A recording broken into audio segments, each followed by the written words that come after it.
हाँ तो बच्चों फोर्स चैप्टर में अब आगे बढ़ते हैं और टाइप्स ऑफ फोर्सेस समझते हैं। तो फोर्सेस दो टाइप के होते हैं, contact forces and non contact forces. तो अगर दो बॉडीज आपस में कांटेक्ट में हैं और उनके बीच में जो फोर्स एक्सर्ट हो रहा है उसको हम बोलते हैं कांटेक्ट फोर्सेस। अगर दो बॉडीज आपस में कांटेक्ट में नहीं है और तब भी उनके बीच में कोई फोर्स एक्सर्ट हो रहा है तो उसको हम नॉन कांटेक्ट फोर्सेस बोलते हैं। कांटेक्ट फोर्सेस में बच्चों एग्जांपल हो गया मस्कुलर फोर्स और फ्रिक्शनल फोर्स। देखिए मस्कुलर फोर्स यानी ये देखिए, ये बॉडी ए है और ये बॉडी बी, ये बॉडी ए मान लो और ये बी। मस्कुलर फोर्स कब होगा? जब ये दोनों आपस में कांटेक्ट में होंगी, है ना। दूसरा एग्जांपल हो गया फ्रिक्शनल फोर्स कांटेक्ट फोर्स का, कि फ्रिक्शनल फोर्स हमेशा क्या होता है, जैसे ये सरफेस है ना, और ये ऑब्जेक्ट है। ऑब्जेक्ट अगर इस डायरेक्शन में मूव करेगा तो फोर्स ऑफ फ्रिक्शन इसके अपोजिट डायरेक्शन में एक्ट करता है। वो हमेशा क्या करता है? मोशन को रेजिस्ट करता है, मोशन को रोकता है, ठीक है। लेकिन ये फ्रिक्शनल फोर्स कब एक्ट करता है? जब ये दोनों बॉडीज, ये बॉक्स और ये सरफेस आपस में कांटेक्ट में होंगे, ठीक है। तो ये एग्जांपल हो गए बच्चों muscular force and frictional force के। अब हम आ जाते हैं नॉन कांटेक्ट फोर्सेस के। तो मैंने बताया आपको कि जब दो बॉडीज आपस में कांटेक्ट में नहीं होंगे फिजिकली तो नॉन कांटेक्ट फोर्स एक्सर्ट होंगे। इनके एग्जांपल हो जाते हैं बच्चों magnetic force, electrostatic force and gravitational force. तो समझते हैं। देखिए मैग्नेटिक फोर्स क्या होता है बच्चों, बहुत सिंपल है। ये नेल अभी दूर रखी होती है मैग्नेट से, तो भी मैग्नेट उसके कांटेक्ट में आए बिना क्या कर देता है? उसको अट्रैक्ट कर लेता है, यानी एक फोर्स ऑफ अट्रैक्शन लगा देता है किस पर? आयरन की नेल्स पे। और आयरन की जो नेल्स हैं वो उनसे अट्रैक्ट हो जाती है। सिमिलरली आपने ये कॉमन एग्जांपल देखा होगा, जैसे यहाँ पर प्लास्टिक की कॉम्ब है। ये एक्सपेरिमेंट आप एक प्लास्टिक के स्केल के साथ भी कर सकते हैं ना। तो ये कॉम्ब को हेयर से रब किया या स्केल को हेयर से रब किया तो हम क्या देखते हैं कि वो छोटे छोटे पेपर के पीसीस को अपनी तरफ अट्रैक्ट करना स्टार्ट कर देती है ना। तो ये भी एक नॉन कांटेक्ट फोर्स का एग्जांपल हो गया। बच्चों जब आप बॉल ऊपर फेंकते हैं तो क्या ऑब्जर्व करते हैं? वो बॉल अर्थ पर ही आती है वापस, स्काई में क्यों नहीं जाती? क्योंकि अर्थ क्या कर रही है? एक फोर्स एक्सर्ट करती है सभी ऑब्जेक्ट्स पर, उन ऑब्जेक्ट्स को वो अपनी तरफ अट्रैक्ट करती है बच्चों। तो इस तरह के फोर्स को हम क्या बोलते हैं? Gravitational force. अब अर्थ तो ऊपर गई नहीं ना उस बॉल को नीचे पुल करने के लिए, ठीक है, लेकिन तब भी वो बॉल नीचे आई।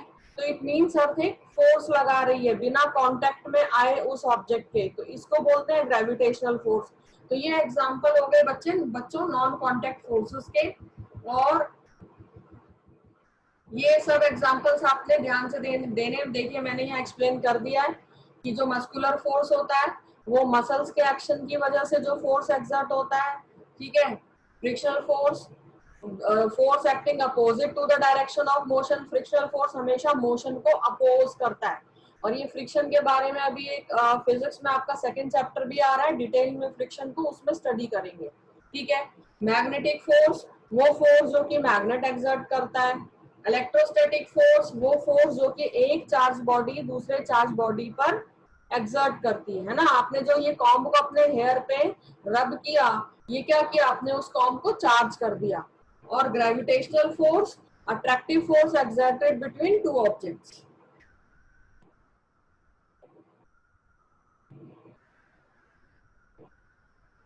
इसके बाद बच्चों क्या आ जाता है? प्रेशर। प्रेशर को समझने के लिए, प्रेशर को समझने के लिए हम एक थोड़े से एग्जांपल्स देखते हैं।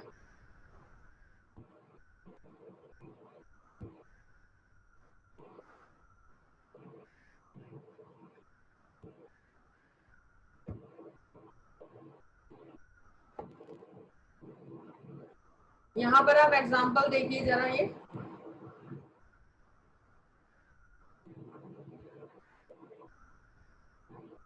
देखिए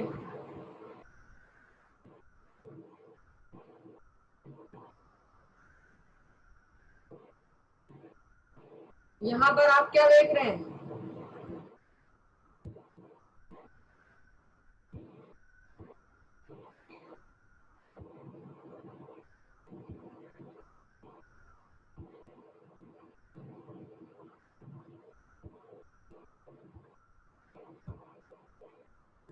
यहाँ पर इस वीडियो क्लिप में आप दो तरह के ट्रक्स देख रहे हैं। एक ट्रक के जो टायर्स है ये ब्रॉडर हैं और एक ट्रक के जो टायर्स है वो नैरोवर है ना। तो ये जो ब्रॉडर है यानी इनका एरिया ज्यादा है और इन टायर्स का एरिया कम है। तो बच्चों क्या अभी अभी हम डिटेल में पढ़ेंगे। तो ये जो ब्रॉडर टायर है, ये जो ट्रक है ये आराम से मूव कर रहा है, लेकिन ये जो जिनका नैरोवर, जिस ट्रक का टायर बहुत ही नैरो है, बहुत ही पतला है, वो प्रेशर को बेयर नहीं कर पा रहा है। तो ये क्या होता है प्रेशर, ये हम आगे अब इस टॉपिक में समझते हैं।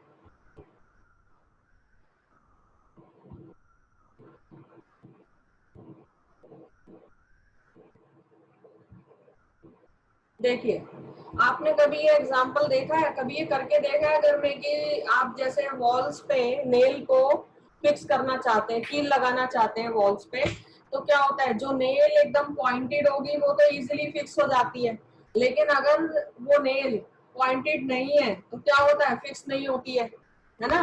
तो ऐसा क्यों होता है, यहाँ देखिए आप ये हैमर से इसको पुश कर रहे हैं, हैमर से पुश कर रहे हैं मीन्स एक फोर्स लगा रहे हैं। अभी अभी आप अच्छे से समझ चुके हैं फोर्स क्या होता है ना।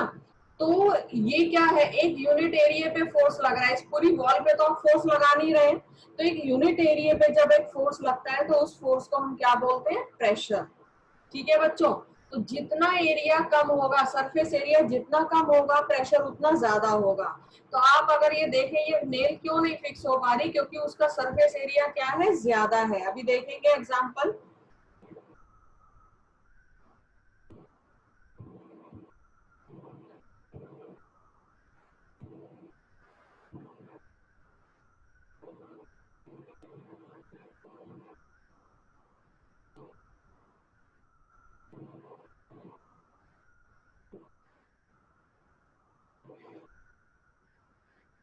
ये देखिए, है ना, आप एक यूनिट एरिया पे फोर्स लगा रहे हैं, इस यूनिट एरिया पे लगने वाले फोर्स को हम क्या बोलते हैं, प्रेशर।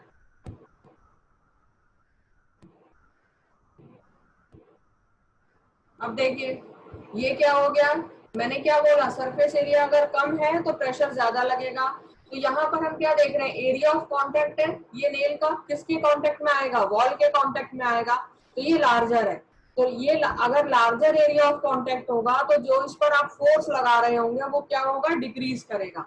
यानी यहाँ पर एक यूनिट एरिया में लगने वाला फोर्स क्या हो जाएगा, रिड्यूस हो जाएगा, कम हो जाएगा, और इसलिए ये जो नेल है ये इजिली वॉल पर फिक्स नहीं होगी।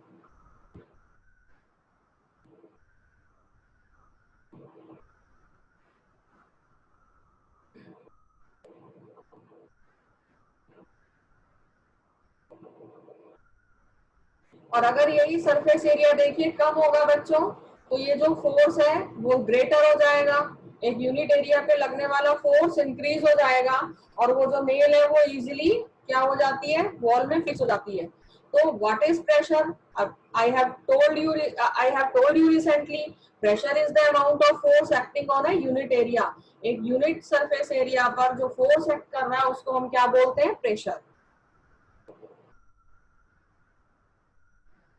ये देखिए बच्चों, ये प्रेशर का फॉर्मूला होता है फोर्स अपॉन एरिया, जिसमें फोर्स की यूनिट न्यूटन होती है और एरिया की यूनिट मीटर पर स्क्वायर। तो कंबाइंडली हम इसको न्यूटन पर मीटर स्क्वायर लिखते हैं, और इस न्यूटन पर मीटर स्क्वायर को जब हम कंबाइन कर देते हैं तो एक नई यूनिट बन जाती है जिसको हम बोलते हैं पास्कल। तो प्रेशर की यूनिट आपने क्या याद रखनी है, पास्कल।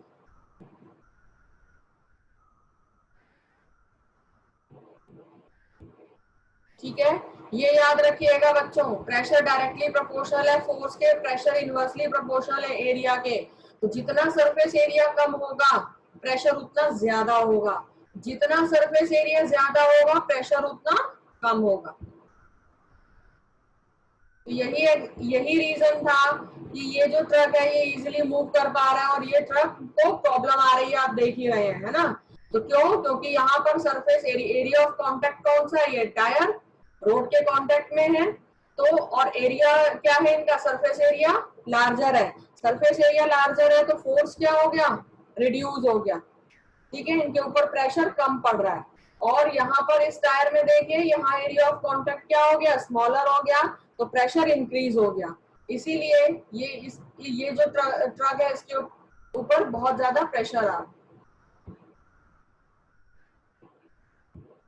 देखिए यहाँ पर, तो a truck with broad tires is able to move smoothly without damage to the tires or the road because of the higher surface area of the tires in contact with road, है ना. Higher surface area reduces pressure, lower surface area increases pressure.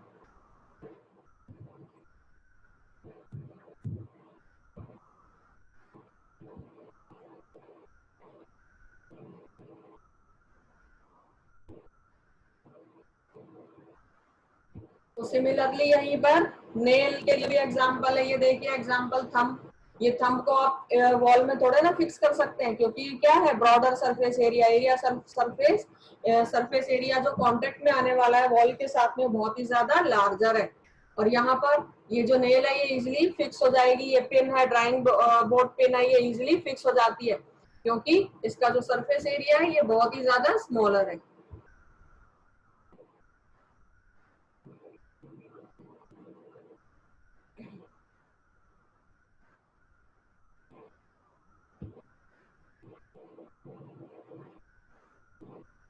अब बच्चों यहाँ पर तो हमने solid के case में तो देख लिया है ना कि प्रेशर एक्सर्ट हो रहा है, और जो प्रेशर है वो फोर्स पर यूनिट एरिया जो होता है ये क्या हो रहा है, इनवर्सली प्रोपोर्शनल है एरिया ऑफ कांटेक्ट के. ठीक.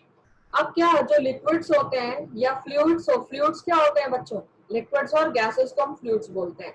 तो क्या लिक्विड्स भी प्रेशर एक्सर्ट करते हैं, देखिए.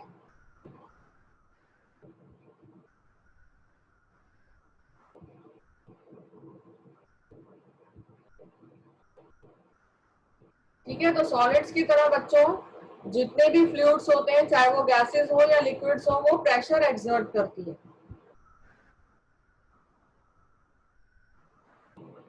तो मैंने अभी बताया आपको, लिक्विड्स और गैसेस दोनों को ही हम क्या बोलते हैं, फ्लूइड्स बोलते हैं.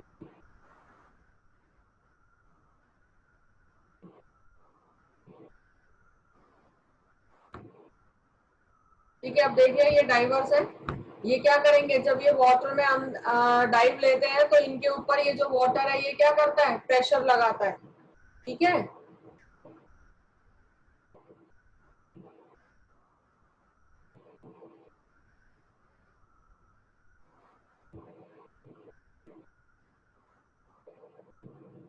यहाँ पर देखिए एक हाइट से ये डैम्स में क्या हो रहा है, वाटर बहुत ही ज्यादा स्पीड से मूव कर रहा है नीचे. तो ये जो मूविंग वाटर होता है ये भी बहुत ज्यादा इसमें प्रेशर होता है.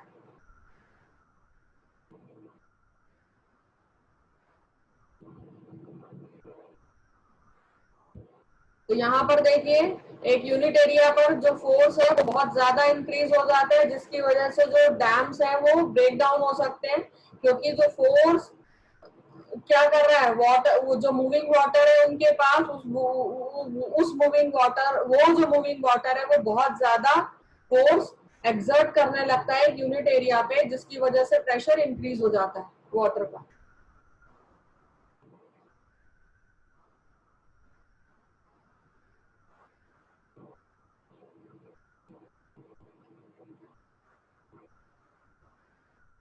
यहाँ पर आप देखिए, यहाँ पर देखिए आप, बहुत अच्छा एग्जांपल है ये फ्लूइड्स के प्रेशर को ऑब्जर्व करने के लिए. आपने एक बलून इन्फ्लेट किया वाटर को फिल करके. ठीक है, देखिए धीरे धीरे हम क्या देख रहे हैं, ऐसा तो नहीं है कि कोई उसका एक पार्ट ही उस का जो साइज है वो इंक्रीज हो रहा है. बलून ऑल डायरेक्शंस में इक्वली उसके ऊपर प्रेशर लग रहा है. ठीक है, यानी ये जो वाटर इस बलून के अंदर फिल किया जा रहा है वो इक्वल प्रेशर एक्सर्ट कर रहा है सभी डायरेक्शंस में. देखिए है ना, इक्वल प्रेशर हर तरह, हर जगह से, हर साइड से सेम साइज उसका इंक्रीज हो रहा है.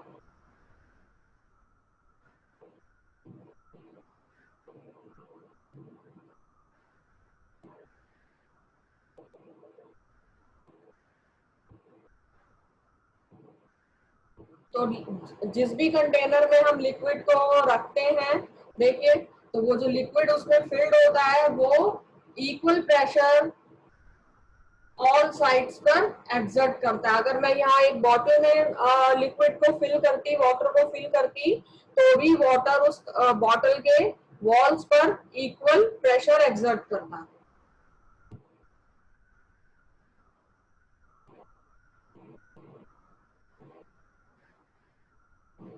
अब देखिए बच्चों, यहाँ पर मैं एक वाटर में इस बॉटल में ये वाटर फिल करती हूँ और यहाँ पर एक होल करती हूँ। अगर मैं यहाँ पर होल करती हूँ और इसी हाइट पर 3 जगह 4 जगह मैं होल कर देती हूँ, तो क्या देखेंगे, इक्वल प्रेशर से वो वाटर जो होगा वो बाहर निकलेगा इस बॉटल से। ठीक है। और अगर मान लीजिए मैं एक होल यहाँ करती हूँ और एक होल इस हाइट पर करती हूँ, तो हम क्या देखेंगे, जो नीचे वाला होल होगा वहां पर तो ज्यादा प्रेशर से पानी बाहर आएगा, और जो ऊपर वाला होल होगा वहां पर कम प्रेशर से पानी आएगा। तो pressure reduces with increase in height, ये याद रखना है बच्चों।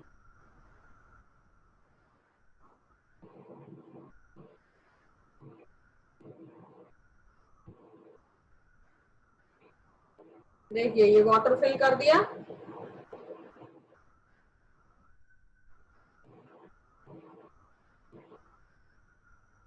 देखिए कितना ज्यादा प्रेशर है यहाँ पर वाटर का। धीरे धीरे जैसे जैसे वाटर कॉलम की हाइट कम हो रही है, प्रेशर रिड्यूस होता चला जा रहा है। अब देखिए सेम हाइट पर दूसरा होल किया, क्या कोई फर्क पड़ेगा, क्या प्रेशर इंक्रीज या डिक्रीज होगा? देखिए अभी हम देख लेते हैं इसको, वाटर फिल करते हैं फिर।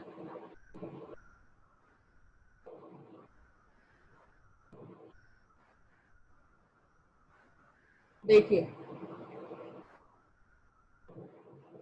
देखिए इक्वल प्रेशर है ना, तो ये एक्टिविटी ये प्रूव करती है कि liquids exert same pressure on each side of the container in which they are kept. देखिए ये सेम हाइट पे हमने फोर्स लगा दी।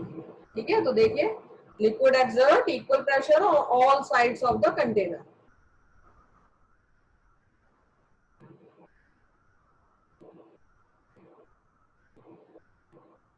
अब आ जाते हैं हम, देखिए जैसे जैसे वाटर का कॉलम रिड्यूस हो रहा है, प्रेशर क्या हो रहा है, डिक्रीज हो रहा है।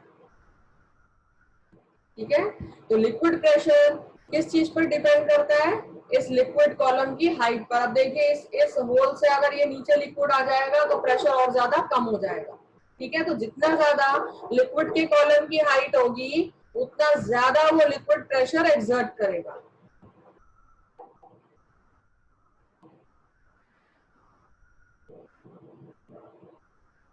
ठीक है बच्चों, अब आ जाते हैं कुछ और एग्जांपल्स देखते हैं। देखिए यहाँ पर एक पार्ट हमने ये रबर के बलून से बॉटल को कट कर दिया 2 एंड से, और यहाँ पर हमने ये रबर से इसको फिक्स कर दिया।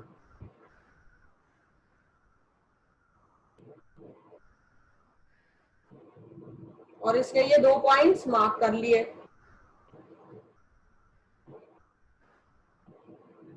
ठीक है, अब देखिए प्रेशर, देखिए यहाँ पर जैसे जैसे कॉलम लिक्विड का कॉलम इंक्रीज हो रहा है, प्रेशर भी इंक्रीज हो रहा है। और जितना कम हाइट होगी इस लिक्विड के कॉलम की, उतना प्रेशर यहाँ पर कम पड़ेगा, है ना, उतना प्रेशर डिक्रीज होगा। और जितनी ज्यादा हाइट होगी लिक्विड के कॉलम की, उतना प्रेशर इंक्रीज होगा, उतना ज्यादा प्रेशर होगा।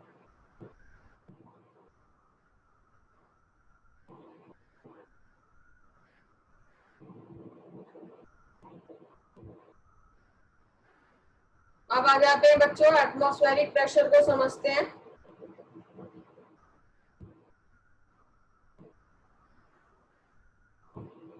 ये देखिए ये कुछ कॉमन एग्जांपल्स हैं। जो रबर का शटर होता है, अगर आप ऐसे टेबल पे फिक्स कर दें तो क्या हो जाता है, इसके नीचे की जो एयर है वो बाहर आ जाती है, और एटमॉस्फेयर यानी एयर जो है एटमॉस्फेयर में वो जो प्रेशर लगा रही है वो इंक्रीज हो जाता है, जिसकी वजह से ये सॉसर फिक्स हो जाता है।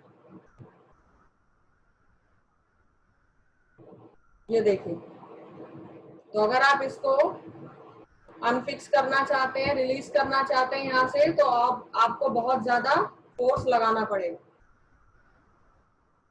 ये कुछ कॉमन एग्जांपल्स है जो कि रीजनिंग के क्वेश्चन में आते हैं। इसको अभी हम एक एक करके डिस्कस कर लेंगे, ठीक है।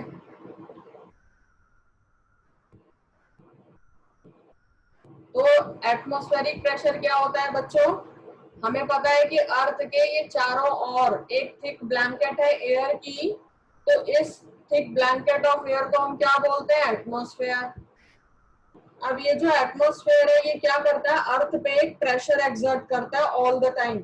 इस प्रेशर को हम क्या बोलते हैं? एटमॉस्फेरिक प्रेशर, ठीक है। अर्थ के सरफेस से ये 300 किलोमीटर ऊपर तक एटमॉस्फेयर है, देखिए। और ये जो एटमॉस्फेयर है, देखिए, हर डायरेक्शन में इक्वल प्रेशर एक्सर्ट कर रहा है। इसी प्रेशर को एटमॉस्फेरिक प्रेशर बोलते हैं, ठीक है। The pressure exerted by the atmosphere is called atmospheric pressure.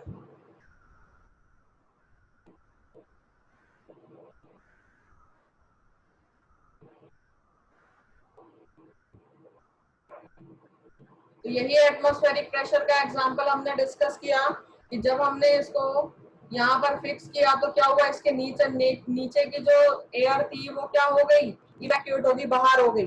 तो अब सिर्फ यहाँ पर कौन सा प्रेशर है? सिर्फ एटमॉस्फेयर जो है, एयर है, एटमॉस्फेयर में वही प्रेशर लगा रही है। तो इसलिए ये क्या हो गया? फिक्स हो गया, क्योंकि नीचे से इसको अपोज करने के लिए कोई भी फोर्स अब यहाँ पर प्रेजेंट नहीं है।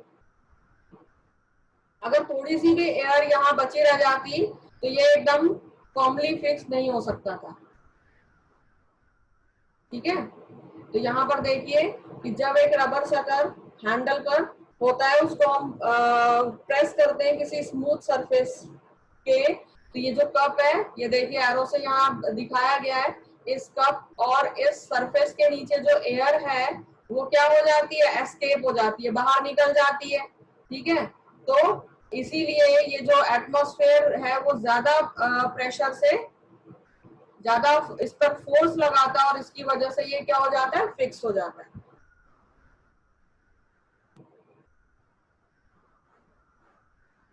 This is how a rubber sucker works.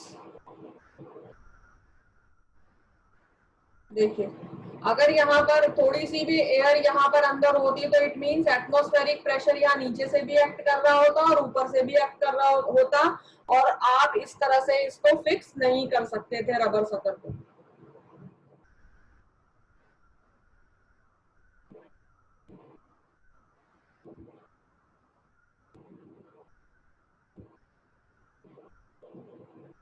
ठीक है भाई, यहाँ पर है to pull the rubber sucker off the surface applied pressure should exceed the atmospheric pressure.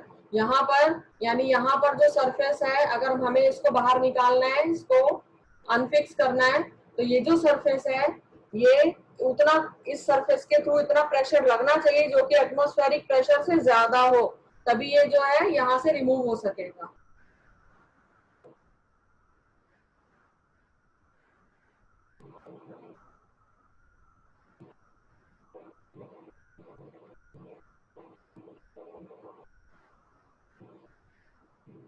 और बहुत सारे हैं एग्जाम्पल्स कॉमन यूज में।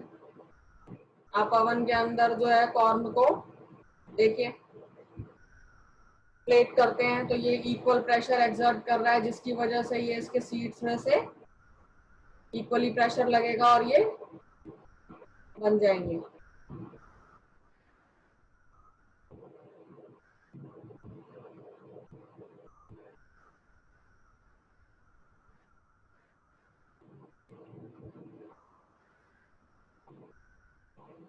ठीक है बच्चों, तो यहाँ पर भी देखिए क्या किया गया है। ये एक साइंटिस्ट था, ऑटो वन ग्यूरिक, उन्होंने क्या किया कि एक एग्जांपल लिया। यहाँ पर देखिए ये वैक्यूम पंप क्रिएट किया है। अभी दो हेमिस्फीयर लेंगे और उसमें से एयर को रिमूव कर देंगे। ये देखिए, ये दो हेमिस्फीयर लिए गए और इसमें से एयर को रिमूव कर दिया। एयर रिमूव हो गई बच्चों, तो बाहर से एटमॉस्फेरिक प्रेशर इंक्रीज हो गया। अब यहाँ पर आप बाहर से कितना भी फोर्स लगाएंगे, आप इनको दोनों हेमिस्फीयर को सेपरेट नहीं कर सकते। और बहुत ज्यादा फोर्स लगाया उन्होंने हॉर्सेस को यूज करके।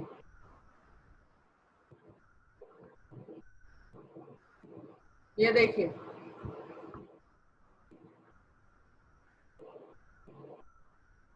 10 हॉर्सेस, 50 हॉर्सेस, मतलब फोर्स वो इंक्रीज करते गए, लेकिन जब बिल्कुल भी एयर रिमूव हो गई, रिमूव थी इन हेमिस्फेयर के बीच में, तो भी ये हेमिस्फेयर सेपरेट नहीं हो पाए, क्योंकि जो एटमॉस्फेरिक प्रेशर था वो बहुत ज्यादा बाहर से इन हेमिस्फेयर को क्लोज रखा हुआ था।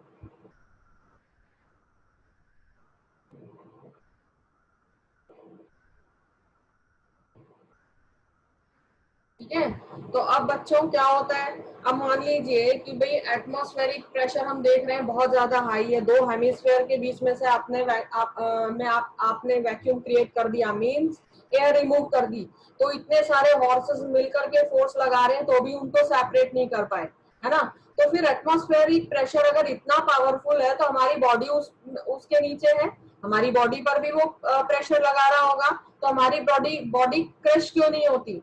वो इसलिए बच्चों कि हमारी बॉडी में भी फ्लूइड्स हैं, है ना। तो ये जो फ्लूइड्स है इक्वल और अपोजिट फोर्स लगा रही है, इक्वल और अपोजिट प्रेशर लगा रही है इन इस एटमॉस्फेरिक प्रेशर के, तो इसी वजह से ये दोनों जो प्रेशर है एक दूसरे को कैंसल आउट कर दे रहे हैं, है ना, और बैलेंस हो जा रहा है, तो हमारी बॉडी जो है एटमॉस्फेरिक प्रेशर की वजह से क्रश नहीं होती।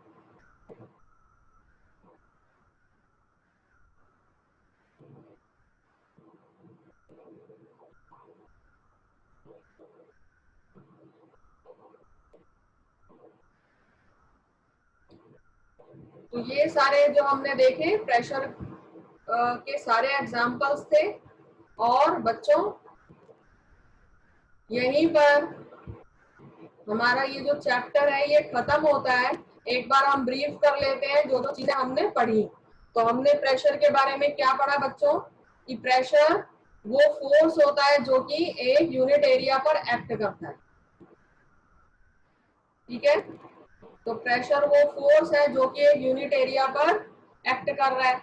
ठीक, प्रेशर किन किन फैक्टर्स पे डिपेंड करता है, बहुत ही इंपॉर्टेंट पॉइंट है बच्चों। सबसे पहले तो एक फोर्स पे, जितना ज्यादा फोर्स होगा उतना ज्यादा प्रेशर होगा। देखिए यहाँ पर प्रेशर डायरेक्टली प्रोपोर्शनल है फोर्स के, प्रेशर डायरेक्टली प्रोपोर्शनल है फोर्स के, और प्रेशर इनवर्सली प्रोपोर्शनल है एरिया के।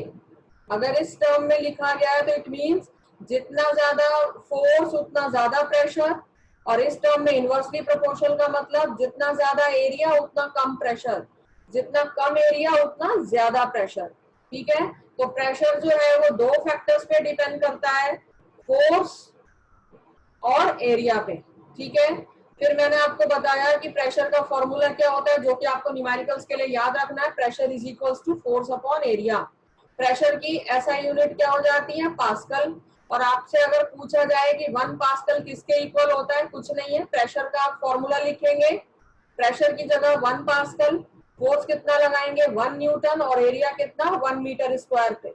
यानी अगर 1 न्यूटन का फोर्स 1 मीटर स्क्वायर के एरिया पर अप्लाई हो रहा है तो उसको हम क्या बोलते हैं, 1 पास्कल। फिर हमने डेली लाइफ में कुछ एग्जांपल्स देखे, आपने देखा है ये बहुत एग्जांपल्स हैं जो कि रीजनिंग के क्वेश्चंस में काफी पूछे जाते हैं। देखिए, जो स्कूल बैग्स होते हैं उनके वाइडर स्ट्रैप्स क्यों होते हैं, प्रेशर को डिक्रीज करने के लिए। वाइडर स्ट्रैप्स का मतलब क्या हो गया, इंक्रीज इन सरफेस एरिया। चौड़े स्ट्रैप्स हैं तो सरफेस एरिया इंक्रीज हो जाएगा, जिसकी वजह से प्रेशर डिक्रीज हो जाएगा। जो शार्प नाइफ होता है वो एक ब्लंट नाइफ से बेटर कट करता है, क्योंकि जो ब्लंट नाइफ होता है उसका एरिया ज्यादा हो जाएगा, ज्यादा एरिया तो लेस प्रेशर, और शार्प नाइफ का जो एरिया होगा वो लेसर होगा, लेसर मतलब मोर प्रेशर। जो बिल्डिंग्स होती है उनकी वाइडर फाउंडेशंस, वाइडर यानी बहुत ही चौड़ी चौड़ी फाउंडेशंस होंगी, तो क्या होगा, प्रेशर कम होगा, और वो उस बिल्डिंग के डैमेज होने के चांसेस रिड्यूस हो जाएंगे। ठीक है, अगर आप सैंड पर वॉक कर रहे हैं तो फ्लैट शूज से इजीली वॉक कर पाते हैं, शार्प हील्स से इजिली वॉक नहीं कर पाते। सेम वही चीज यहाँ पर देखिए, lesser area more pressure, more area less pressure, है ना, ये रीजन हो जाता है। तो ये कॉमन एग्जांपल के बहुत सारे रीजंस है जो कि आपको लर्न करना है। फिर हमने पढ़ा कि जो फ्लूइड्स होते हैं वो भी प्रेशर एक्सर्ट करते हैं, है ना। तो लिक्विड और गैसेस जो हैं वो जिस भी कंटेनर में रखी जाती है उसकी इनर वॉल्स पे प्रेशर एक्सर्ट करती है। जब हम एक रबर के बैलून में एयर को फिल करते हैं तो वो क्या होता है, इक्वल इन्फ्लेट हो जाता है सभी डायरेक्शन में। क्यों? क्योंकि जो एयर या गैस हम उसके अंदर भर रहे हैं या लिक्विड जो भर रहे हैं वो क्या कर रहा है, उसके इनर वॉल्स पर इक्वल प्रेशर एक्सर्ट कर रहा है। ठीक है। अगर बॉटल में हमने एक होल कर दिया, एक पोर कर दिया, तो वाटर उससे लीक करना स्टार्ट कर देता है। क्यों? क्योंकि वाटर भी एक फ्लूइड है और वो क्या करता है, उस कंटेनर की वॉल पे, उस बॉटल की वॉल पर प्रेशर एक्सर्ट करता है। इसके बाद आ जाता है बच्चों एटमॉस्फेरिक प्रेशर।